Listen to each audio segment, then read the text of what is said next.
नमस्कार दोस्तों, मिस्टर सूनी चैनल में आप सभी का स्वागत है। आज हम अपनी सीरीज़ का 27वां एपिसोड लेकर आपके सामने उपस्थित हुए हैं। हम जानेंगे आपके दिए हुए सवालों के जवाब मिस्टर सूनी से। तो मिस्टर सूनी, आज का पहला सवाल यह है, क्या भारत के बंटवारे में सभी मुसलमानों को पाकिस्तान भेजना चाहिए था? देखिए, मेरा मानना तो यह है कि यह बंटवारा ही नहीं होना चाहिए था, क्योंकि सनातन की विचारधारा जो है ना, वो सनातन की विचारधारा किसी भी धर्म, मजहब, जाति या किसी भी तरह के भेदभाव पर यकीन नहीं रखती है। आपने देखा होगा, पूरे विश्व में केवल एकमात्र ऐसा देश भारत ही है जिसने सभी धर्मों के लोगों को एक बराबर का स्थान है वो दिया है। ऐसा कोई भी देश आप बता सकते हैं क्या जिन्होंने किसी भी प्रकार के भेदभाव को महत्व ना दिया हो? दुनिया में ऐसा कोई भी देश नहीं है, क्योंकि सनातन की विचारधारा जो रही है, सनातन का अर्थ ही होता है कि अपनी जो किसी भी तरह की भौतिक पहचानों से ऊपर उठ करके आत्मा को अपनी पहचान बनाना। और जब आत्मा को यदि हम अपनी पहचान बनाते हैं तो हमारे और किसी भी तरह के धर्म या मजहब के व्यक्ति में कोई भेद नहीं रह जाता। हाँ, सत्य और असत्य एक अलग तरीके के भेद होते हैं, जिसे राम और रावण का भेद कहा जाएगा, दुर्योधन और अर्जुन के बीच का भेद कहा जाएगा। तो ये भेद तो होते हैं निश्चित रूप से, लेकिन यदि बात की जाए शारीरिक तौर पर या किसी के संयोगिक तौर पर कहीं जन्म लेने से सनातन के द्वारा किसी भी तरह का भेद नहीं होता है। इसीलिए यह बंटवारा ही नहीं होना चाहिए था।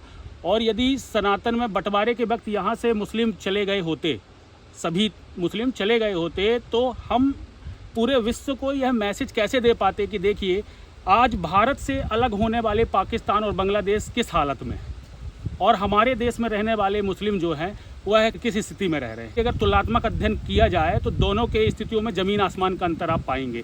और यही चीज़ सनातन की खूबसूरती है कि सनातन के अंदर यदि किसी प्रकार का भेदभाव होता तो आज तक यह दिखाई दे रहा होता। निश्चित रूप से इस बात को नकारा नहीं जा सकता कि कुछ लोग हर धर्म और हर जाति और हर मजहब के अंदर ऐसे होते हैं जो व्यवस्थाओं को बिगाड़ने में लगे रहते हैं, जिनका प्रयास यही होता है कि जो सामाजिक प्रेम या सौहार्द बना हुआ है वह आपस में टूट जाए। तो इस प्रकार के लोग हमेशा से रहते हैं और समाज में, इसीलिए हम रावण का इतिहास याद करते हैं या दुर्योधन का इतिहास याद करते हैं। तो जो अपने व्यक्तिगत स्वार्थ के कारण अपने मतलब अपने धर्म या जाति के लोगों को भटकाना उनका हमेशा से काम रहा है। और उसी का शिकार जो है भारत और पाकिस्तान का, वह बंटवारा हुआ था। अगर उस तरीके की सोच के लोग नहीं होते उस वक्त तो शायद ये बंटवारा कभी होता नहीं।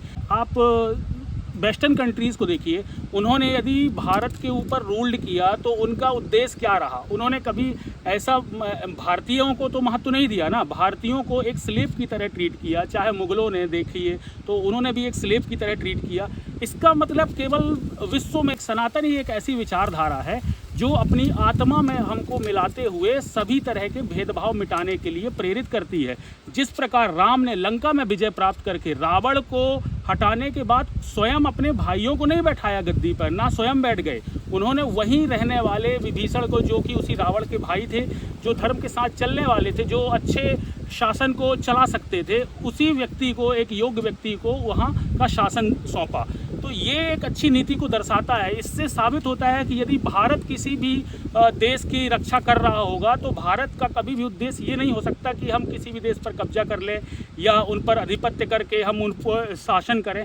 जबकि आप सभी देशों के इतिहास में उठा के देख लीजिए, आपको ऐसी विचारधारा मिलेगी जो आक्रामक रही, शोषक रही और दूसरों पर राज करने की हमेशा मानसिकता से लोग हमारी ओर बढ़े। समय के साथ भले हम कमज़ोर हुए, लेकिन आज भी हम व्यवस्थित खड़े हुए हैं, क्योंकि इसका यह सबूत है कि जो सत्य होता है वह हमेशा टिका रहता है। सत्य को कभी नहीं हटाया जा सकता।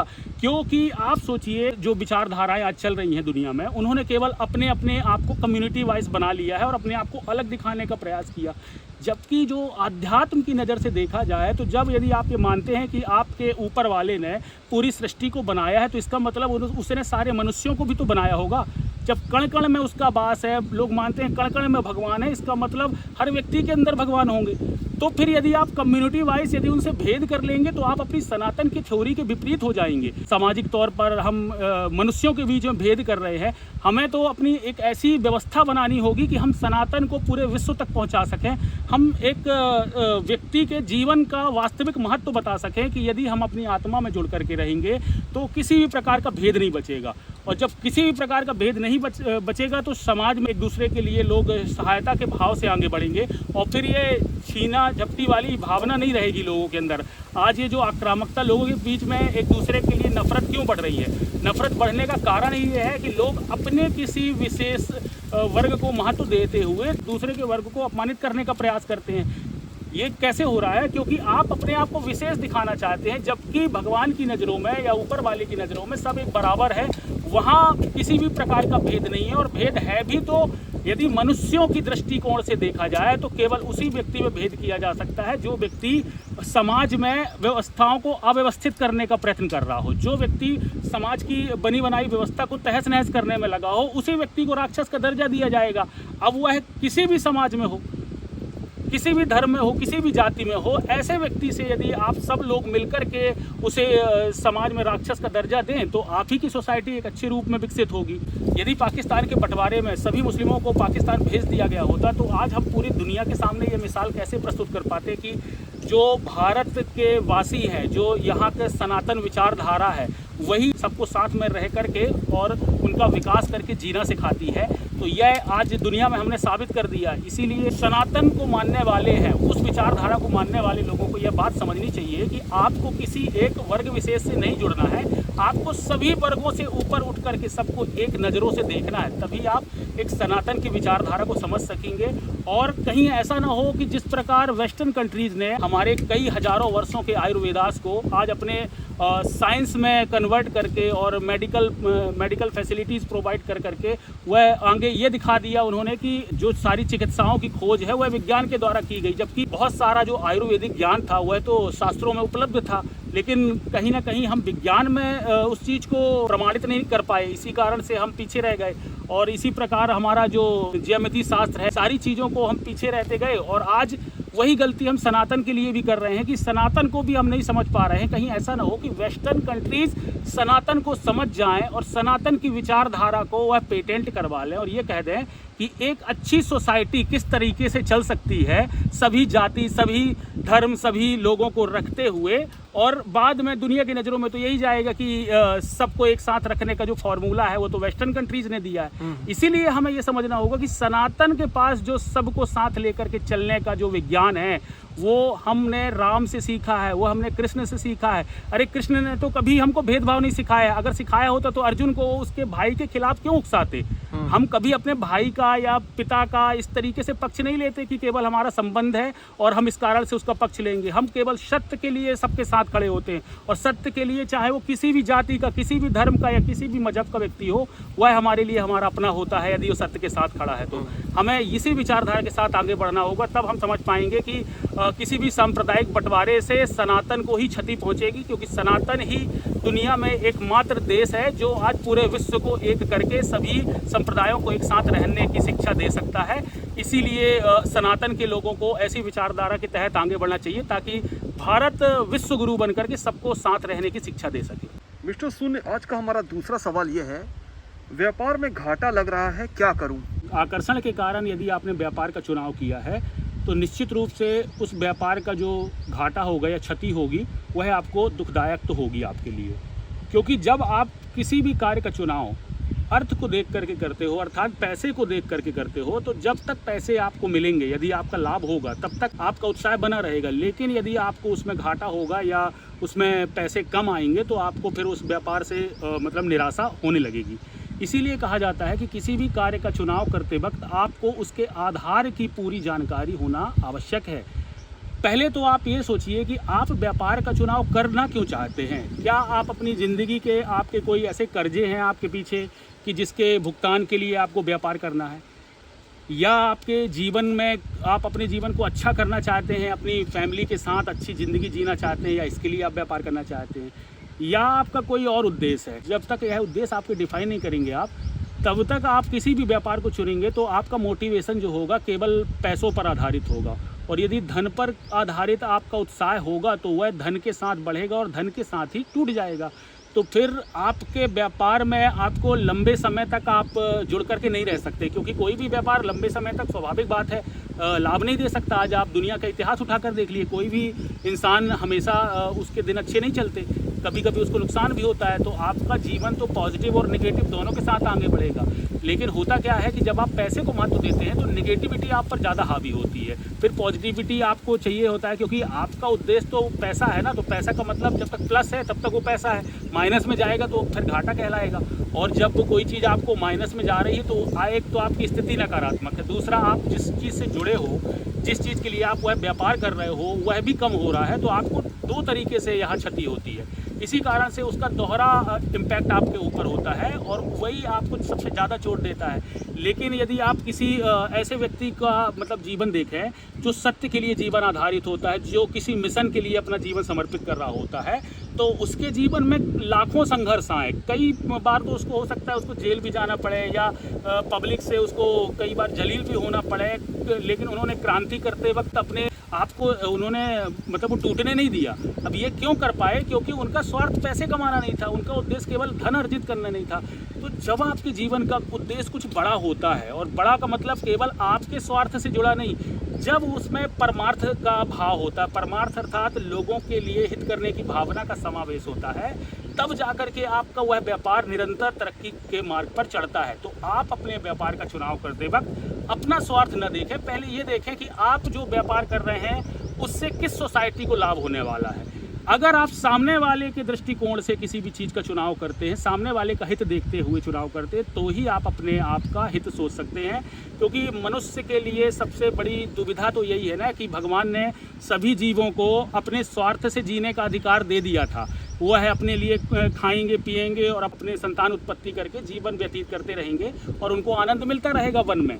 लेकिन मनुष्य के साथ ऐसा नहीं है। मनुष्य जब दूसरों के लिए जिएगा तभी उसे लाभ हो सकता है, उसके जीवन का असली आनंद प्राप्त हो सकता है। मनुष्य यही नहीं समझ पा रहा है कि जब तक आप किसी और के दृष्टिकोण से दुनिया नहीं देखेंगे, जब तक आप अपनी आंखों से दुनिया देखते रहेंगे, तब तक आपको दुनिया नकली ही दिखाई देगी और यह दुनिया आपको हमेशा दुख देती रहेगी। इसीलिए आप दूसरे के दृष्टिकोण को भी समझने का प्रयत्न करें और उसी के अनुसार अपने व्यापार का चुनाव करें, तो निश्चित रूप से आप एक अच्छे मुकाम पर पहुंचेंगे और आपका जीवन भी आनंद से भर उठेगा। मिस्टर सुने, आज का हमारा तीसरा सवाल यह है, क्या अमर हुआ जा सकता है? अमरता की जो बात आपको सुनने को मिलती है वो समुद्र मंथन के दौरान पर अमृत कलश निकलने की एक आपको कहानी आपने पुराणों के माध्यम से सुनी होगी। तो यहाँ उस कलश को निकलने का अर्थ ये कहा जा रहा है कि उस जो समुद्र मंथन था वहाँ से आपको वेदों का ज्ञान भी मिला था, वेदों का ज्ञान भी प्राप्त हुआ। तो यदि वह ज्ञान आप धारण करते हैं, उस ज्ञान को आप ग्रहण करते हैं, तो निश्चित रूप से आप अमरता को प्राप्त होंगे। अब अमरता प्राप्त करना या अमर होने का अर्थ यह नहीं होता कि आपकी जो देह है, जिस शरीर को लेकर के आप पैदा हुए हो, वह शरीर हजारों वर्षों तक जीवित रहेगा। यह सिर्फ आपका शरीर उस तरीके से प्रिजर्व करके जरूर रखा जा सकता है जैसे मम्मीज़ वगैरह को रखा जाता था प्रिजर्व करके, लेकिन आपके शरीर में चेतना के साथ आपको रखना, जो चेतना आज आपकी है उसी बुद्धि के साथ रहना लगभग असंभव रहा है। क्योंकि ये चीज़ आज तक तो संभव नहीं हो पाई है। आने वाले समय में विज्ञान की सहायता से यदि आपकी आयु विकसित कर दी जाए तो यह नहीं कहा जा सकता, क्योंकि विज्ञान से यह चीज़ जरूर संभव की जा सकती है। लेकिन यदि आप आध्यात्मिक मार्ग से आप अमरता की बात कर रहे हैं, तो जिस रूप में शारीरिक अमरता की बात कही जा रही है, शारीरिक अमरता तो बिल्कुल भी इससे जुड़ा हुआ नहीं है। आज राम को हम अमर क्यों कहते हैं? राम क्योंकि हमारे भाव में है, हमारे विचारों में है। राम की जो जीवन गाथा है वो आज हमारे लिए मतलब लाभकारी रही है। उनका जीवन जो है हमारे लिए आदर्श रहा है, इसीलिए राम आज अमर है। भाई किसी व्यक्ति के अमर होने के अर्थ से आप क्या समझते हैं? कि उस व्यक्ति की बात करने वाले लोग जिंदा हैं। भाई अगर उस व्यक्ति की चर्चा हो रही है आज भी समाज में, इसका मतलब वह अमर है हमारे बीच में। तो अमर होने का अर्थ तो यही होता है। अगर कोई व्यक्ति केवल अपने स्वार्थ से जीवन जीता है तो ऐसा व्यक्ति चाहे कितनी भी मतलब औषधियाँ खा ले और पता नहीं किस तरीके की संजीवनी बूटी का भी सेवन कर ले, तो वह अमर नहीं हो सकता। पहली बात तो शारीरिक तौर पर आप कभी भी विज्ञान को या प्रकृति को आप चुनौती नहीं दे सकते। आप इस प्रक्रिया के विपरीत नहीं जा सकते हैं। जो भी शारीरिक क्रियाएं होती हैं, शारीरिक जो भी जन्म मृत्यु का चक्र है, उस चक्र से कोई भी व्यक्ति बच नहीं सकता।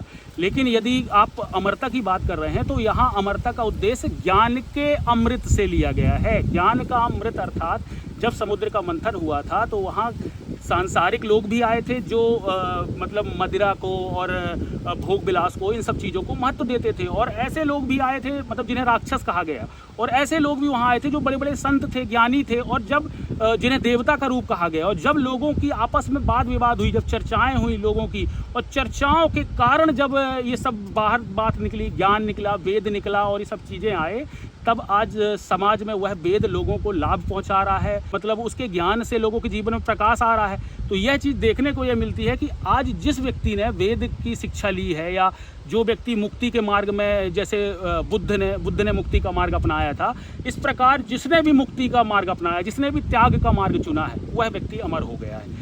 आप चाहे राम को देख लें, राम कभी भी अपनी संपत्ति पकड़ करके नहीं बैठे थे, मतलब उन्होंने अर्थ को प्राथमिकता कभी भी नहीं दी थी। उसी प्रकार बुद्ध भी एक राजा थे, उन्होंने भी अर्थ को प्राथमिकता नहीं दी थी। संत कबीर ने भी अपने आप के स्वार्थों को प्राथमिकता ना देते हुए आज समाज के हित में मैसेज देने का प्रयास किया। इसी प्रकार गुरु नानक देव जी हैं, उन्होंने समाज की रक्षा करने के लिए अपना बलिदान तक दे दिया। तो ऐसे बहुत से योद्धा रहे हैं जिन्होंने अपने व्यक्तिगत स्वार्थ का महत्व ना देते हुए सार्वजनिक हितों में अपना बलिदान दिया है। और ऐसे ही व्यक्ति को आज अवतार या भगवान के रूप में जाना जाता है। तो ऐसे ही व्यक्ति अमर रहते हैं। जैसे यदि आप समाज में बात करें, यदि हम अपनी अमरता की बात करते हैं, तो हम लोगों को जो मानसिक धारणा रहती है कि हम अपने नाम का घर बनवा दें, अपने नाम का कोई पेड़ लगा दें, ये हमारी विचारधारा इसीलिए है ना कि हमारे जाने के बाद भी कोई हमारा नाम लेते रहेगा। और ये विचारधारा ही यह कहती है कि आप सब और हम सब इनफाइनाइट होना चाहते हैं, मतलब हम सब अमर होना चाहते हैं, लेकिन हम सब जीवन के अमरता का सही मार्ग नहीं जानते हैं, और भ्रमित होकर के हम अलग अलग तरीके के अंधविश्वासी चक्रों में अपने शरीर को अमर बनाने में लगे रहते हैं। जबकि आपको अपनी विचारधारा को अमर बनाना है। यदि आपकी विचारधारा से ये समाज में बदलाव आएगा, परिवर्तन आएगा, यदि आप अनडिफाइंड होंगे। जिस समय पर राम के समय पर राम ने वनवास का चुनाव किया, उस समय पर राजा कभी अपने शासन को छोड़ नहीं सकते थे। लोग शासन को इतना प्रेम करते थे, प्रशासन को, कि भाई इतनी भोग विलास की चीज़ें कौन छोड़ करके वनवास जाना चाहेगा। लेकिन एक राजा ने फिर भी वनवास जाने का चुनाव कर दिया, वो भी अपने किस माँ के कारण, जिनको वो सौतेली माँ कह सकते थे, जिनके गर्भ से वह पैदा भी नहीं हुए थे। तो इसी को कहा जाता है जब समाज में आप एक अनडिफाइंड कार्य कर लेते हो, क्योंकि भगवान को तो अनडिफाइंड कहा जाता है ना।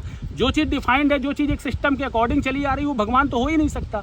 इसीलिए जब भी कोई सिस्टम क्रिएट हो जाए तो आपको समझना चाहिए कि ये भगवान तो नहीं हो सकता। इसीलिए जो चीज़ अनडिफाइंड हो, जो समाज के विपरीत जाकर के भी समाज को सुधारने की क्षमता रखे, उसी व्यक्ति को भगवान का दर्जा मिलता है। और ये इतिहास में ये चीज़ बनता है, और उसी व्यक्ति को अमरता प्राप्त होती है। तो अमरता का मार्ग केवल यही है कि जीवन में एक सच्चे संघर्ष का चुनाव करें, और जिस संघर्ष की सहायता से आप बहुत सारे लोगों की आबादी को लाभ पहुंचा सकें। और अगर आप ऐसा करने में कामयाब होते हैं तो वही जो समूह होगा आने वाले समय में आपके गुणगान करेगा और आप अमर हो जाएंगे। यही अमरता का मार्ग है।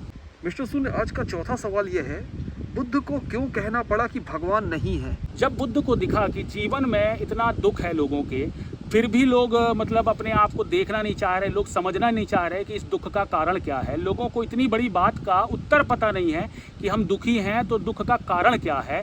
क्योंकि राम ने भी अपने जीवन में संघर्ष झेला था, लेकिन उन्होंने दुख को अपने ऊपर हावी तो नहीं होने दिया। ये मैसेज जब जनता ने सुनने में जब कमी कर दी, जब जनता को, नागरिकों को यह बात समझने में देरी होने लगी, या इस बात को समझने में जनता असमर्थ हो गई, जब लोग अपने जातिवाद और इन सब चीज़ों में फंसने लगे, तो बुद्ध को दोबारा उन्हें विष्णु अवतार भी इसीलिए कहा जाता है कि उन्हें दोबारा सामाजिक व्यवस्था को व्यवस्थित करने के लिए, समाज को यह मैसेज देने के लिए यह कहना पड़ा कि भाई जिस हिसाब से आपको कहा जा रहा है कि भगवान होते हैं, उस हिसाब से भगवान नहीं होते हैं। मतलब लोगों का मानना क्या है कि भगवान जो है वो साकार रूप में जो आए थे, तो राम ही भगवान है। लोग इस तरीके के मानते हैं, जबकि लोग यह भूल जाते हैं कि किसी भी व्यक्ति को भगवान नहीं कहा जाता। भगवान तो निर्गुण होता है ना। भगवान निर्गुण होने का अर्थ ये है कि राम के अंदर का जो चेतना थी, उसका चेतना का जो संबंध था वो ब्रह्म से था। इसीलिए राम राम कहलाए, ना कि अपने देह की वजह से। कोई भी ऐसा तत्व भगवान नहीं हो सकता जिसे हम छू सकते हैं, जिसे हम देख सकते हैं, या जो जन्म लेता हो या जो मर जाता हो, ऐसे तत्व को भगवान कहा ही नहीं जा सकता। भगवान तो अमर है, भगवान तो अनंत है, भगवान तो निराकार है। तो निराकार का अर्थ ही होता है कि भगवान राम की चेतना या भगवान कृष्ण की चेतना को भगवान कहा जा रहा है, और उस चेतना के कारण जो शरीर नियंत्रित हो रहा है, अर्थात जो राम की देह है वह उस चेतना से संचालित हो रही थी जिसे हम विष्णु तत्व कहते हैं, उस तत्व से वह संचालित हो रही थी। इसीलिए वह अपने व्यक्तिगत संबंधों को उन्होंने महत्व नहीं दिया जीवन में। आपने देखा होगा, यदि आप राम को दशरथ का बेटा समझेंगे तो राम ने दशरथ का बेटा होने के कारण तो उनका निर्णय नहीं स्वीकारा ना। वो तो कह रहे थे कि आप वनवास में मत जाइए, राम को तो वह रोक रहे थे कि वनवास मत जाओ बेटा, मैं दुखी हूँ बहुत ज़्यादा, लेकिन उन्होंने अपने पिता की बात नहीं मानी और वनवास का उन्होंने चुनाव किया। इसका मतलब उन्होंने पिता के मुंह का भी ध्यान नहीं रखा। तो इसीलिए आपको यह समझने का प्रयास करना होगा कि यहाँ जो राम की जो चेतना है वह ब्रह्म से संबंधित थी, तो वह सत्य के साथ चल रहे थे और सत्य के साथ चलते वक्त कभी किसी का साथ होता है और कभी किसी का साथ छूटता है। तो यहाँ हमें किसी व्यक्ति को विशेष नहीं बनाना चाहिए और हमें यह बात हमेशा याद रखनी चाहिए कि जो चीज़ ना ही जन्म लेती है ना ही मरती है, केवल वही भगवान हो सकती है। इसका अर्थात है बुद्ध का जो शरीर था वह भगवान नहीं था। बुद्ध ने जो ब्रह्म ज्ञान दिया, जो आपको शून्यता का ज्ञान दिया, उसे भगवान कहा जा रहा है। और बुद्ध खुद शून्य हुए, और शून्य होने का अर्थ ही है कि सारी पहचानों से मुक्त हो जाना। जब आप इस सारी सांसारिक पहचानों से मुक्त होते हैं तब जाकर के आप शून्यता में आपका समावेश होता है। और बुद्ध को इसीलिए कहना पड़ा कि भगवान नहीं होते, क्योंकि भगवान का अर्थ ही है, शिव का अर्थ ही है, जो शून्य है वही शिव है। शून्य का अर्थ शिव का होता है कि जो नहीं है वही शिव है। अगर वो नहीं है, इसका मतलब बुद्ध भी वही बात कह रहे हैं आपको कि जो नहीं है शिव है। वो कहने का अर्थ ही इसलिए था क्योंकि लोगों ने केवल राम की उस छवि को अपने जीवन में बसाने का प्रयास किया और केवल एक व्यक्ति विशेष को महत्वपूर्ण बना करके आपस में अपने आप को विशेष बनाने का प्रयास करते रहे। तो सब अपनी अपनी जातियों को विशेष बनाने में लगे हुए थे। तो ये जब एक क्षत्रिय वंश के राजा, मतलब जो सिद्धार्थ थे, उन्होंने देखा तो उनको फिर बहुत पीड़ा हुई। और ये सब पीड़ा के तहत उन्हें जब दुख का एहसास हुआ कि समाज का जो दुख है वो इसी भेदभाव के कारण आ रहा है, लोग एक दूसरे के दुख को नहीं समझ पा रहे हैं और सब इस भौतिकता के पीछे भागते हुए नजर आ रहे हैं, लोभ में सब एक दूसरे के प्रेम को नहीं समझ पा रहे हैं। इसी कारण से बुद्ध को अपने उस मार्ग को अपनाना पड़ा, शून्यता के मार्ग को।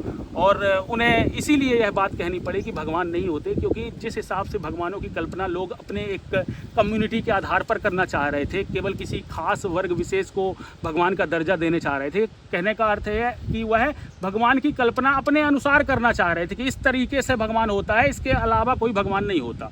तो उसके मिथ को काटने के लिए, इस बात को काटने के लिए बुद्ध को स्वयं आना पड़ा और बुद्ध को ये कहना पड़ा कि भगवान होते ही नहीं हैं। अब इस बात को आप दोनों तरह से समझ सकते हैं। जो निराकार ब्रह्म है उसी की व्याख्या बुद्ध जी करते आपको प्रतीत हो रहे हैं, लेकिन जो साकार ब्रह्म की भी बात हो रही है तो यहाँ राम के शरीर की या कृष्ण के शरीर की बात नहीं कही गई थी, यहाँ उनकी ब्रह्म चेतना की बात कही गई थी। तो ब्रह्म चेतना का अर्थ ही होता है शून्यता। मनुष्य के विचारों की शून्यता को ही ब्रह्म चेतना कहा जाता है। बाकी जो आपकी कॉन्शसनेस होती है, जो आप जिसको आप मन बोलते हैं, तो उसे आपको भौतिक चेतना कहा जाता है। मतलब वह आपके सांसारिक जानकारियों के आधार पर उत्पन्न हुई चेतना कहलाती है, इसीलिए उसे आपके मन की चेतना ही कहा जाता है, अर्थात वह शारीरिक चेतना ही होती है। लेकिन जो शून्यता से उत्पन्न हो, जो आपके शारीरिक संबंधों को हटाने के बाद, जो किसी भी व्यक्ति या वस्तु से अपने आप को अलग करने के बाद, विलग करने के बाद जो शून्यता प्राप्त होती है, वही चेतना तत्व में बुद्ध हमेशा स्थापित रहते थे। इसीलिए उन्हें यह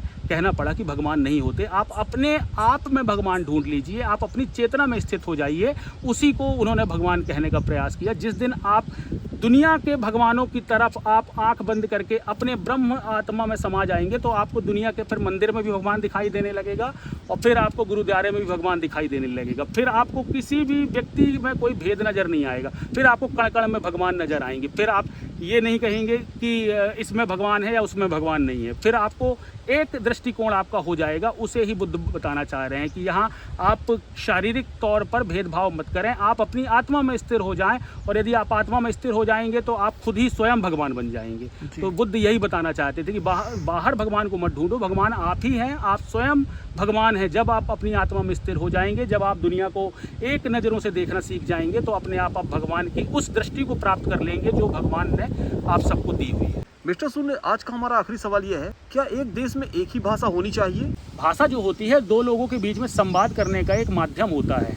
तो संवाद करने के माध्यम तो आप किसी भी भाषा में आप रख सकते हैं। यहाँ ये नहीं कह सकते हम कि किसी भी देश में किसी एक भाषा को महत्व दिया जाना चाहिए और फिर जब क्रांति का युग आ रहा है, जब सारे देश आज एक दूसरे से आधारित किसी न किसी व्यापार से जुड़ना चाह रहे हैं और जुड़े हुए हैं, तो ऐसे समय में आप किसी भी भाषा को आप किसी देश से बाहर नहीं निकाल सकते, क्योंकि कहीं ना कहीं वह भाषा यदि है तो किसी न किसी व्यक्ति द्वारा यह बनाई होगी और उस पर कितना संघर्ष लगा होगा, कितना उन शब्दों को ढूंढने में कितना उन्होंने जद्दोजहद की होगी। उनके इस कठिन परिश्रम का सम्मान रखते हुए हमें ध्यान रखना होगा कि किसी के भी पूर्वजों द्वारा कोई भी दी हुई जो सभ्यता होती है, हमें उसका विनाश करने का कभी भी समर्थन नहीं करना चाहिए। हमें यह ध्यान रखना चाहिए कि यदि वह सभ्यता किसी व्यक्ति को नुकसान नहीं पहुंचा रही है, किसी व्यक्ति का विरोध नहीं कर रही है, तो निश्चित रूप से उस सभ्यता को आगे बढ़ाने में सबको समर्थन देना चाहिए। और भारत तो जो है वह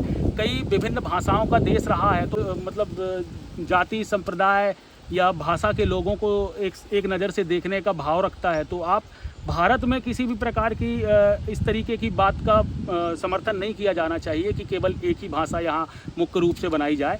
यहाँ हर जगह पर, हर कम्युनिटी पर अलग अलग भाषाएं हैं और हर क्षेत्र पर आपको 100-200 किलोमीटर क्षेत्र में आपको भाषाएं बदलती नज़र आती हैं। तो यदि आप सभी भाषाओं का सम्मान करते रहेंगे, और आज तो AI का ज़माना है जहां किसी भी भाषा का ट्रांसलेशन करना बहुत आसान हो चुका है, तो आज तो ये क्रिटिकलिटी किसी के दिमाग में भाषा को लेकर के तो होनी नहीं चाहिए। जब हम रशियन या इटालियन या किसी भी लैंग्वेज को हम बहुत आसानी से समझ पा रहे हैं गूगल ट्रांसलेट करके, या किसी भी मार्ग से आप भाषाओं का परिवर्तन करके आप सीख सकते हैं, तो फिर तो ऐसी बात ही नहीं आनी चाहिए कि आपको केवल एक भाषा पर फोकस करना चाहिए। और फिर भाषा से लोगों का प्रेम जुड़ा होता है, और किसी व्यक्ति की भाषा एक तरह से उसकी जननी की तरह होती है, जो उसकी माँ के द्वारा बोली गई भाषा होती है, तो उससे उसका एक अटैचमेंट एक अलग तरीके का होता है, वह व्यक्ति की पहचान होती है, एक तरह से आप कह सकते हैं। उनका इतिहास होता है। हाँ, उनका इतिहास होता है। तो आप उनका इतिहास मिटाने के बजाय आप उनके इतिहास को सम्मानित करें और